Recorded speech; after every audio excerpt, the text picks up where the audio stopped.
Happiness is an emotional response to an outcome.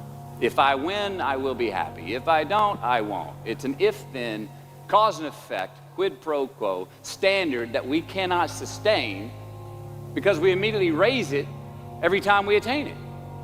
You see, happiness demands a certain outcome. It is result reliant. And I say, if happiness is what you're after, then you're going to be let down frequently, and you're going to be unhappy much of your time. This modern obsession with happiness is the number one problem with the world. Because I really don't believe humans were ever evolved to be happy. Were we? Where? Tell me. You're the expert, bro. Where did it come? Where did it come in our timeline that we were supposed to be happy all the time? No, I agree with you. I don't think happiness is the goal. I think fulfillment is, and I think following your purpose and all the way through is what's going to give you fulfillment. I think that's the highest thing in life. I don't put too much stock in happiness. Contentment, maybe. The smarter you are, the more you know. Happiness is a trap. It can't last forever. Let's say you meet the love of your life. Well, it's still going to end. It's inevitable, whether by the slow pull of a disease or the shock of loose footing on a hiking trail, whether it be the corrosion of two personalities that reshape each other until they're incompatible, or maybe the old stranger in a bar who says the things that need to be said to that person that night. The point is, happiness always ends. Best case scenario, think about this. Best case is that you die at the same time. Your brain is not always on your side when it comes to creating happiness, but also what we can do to counter this. And it's not going to be by just positive thinking. This takes positive action. Here's the reality of the world, people. If you're watching this, you may not know this, so sit down and pay attention. Yin and yang, old Chinese philosophy, joy and pain, light and dark. There is no up without down. There's no such thing as permanent happiness, because then it's not happiness, is it?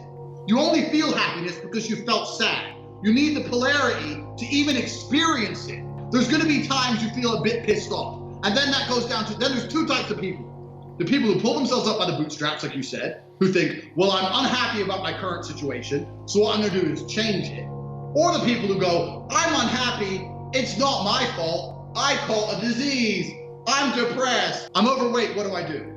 I say, go to the gym. They go, I can't because I'm depressed. I was like, you think you're fat because you're depressed. The reality is you're depressed because you're fat. You got the wrong way around. It's simply a situational feeling that's telling you you're unhappy with your situation, or you're unhappy with certain circumstances, and you need to change it.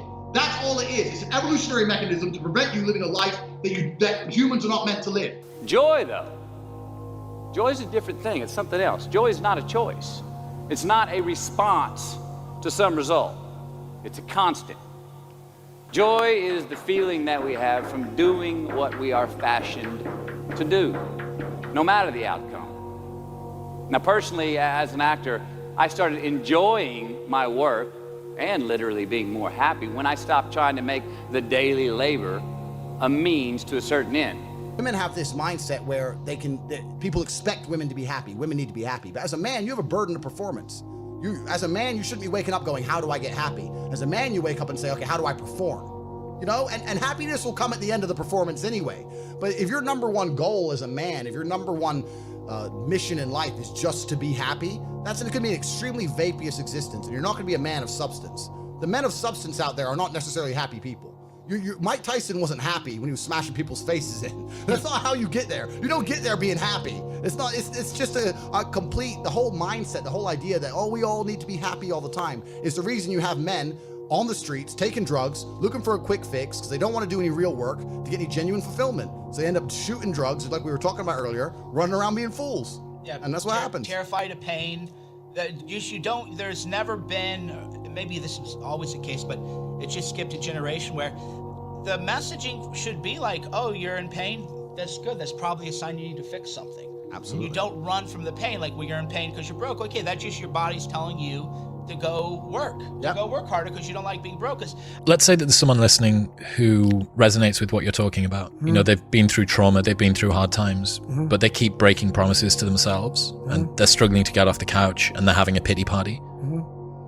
How can they stop feeling sorry for themselves? You have to want it. You have to want to be better. And it starts off with you have to have pride in yourself. You have to have pride in yourself.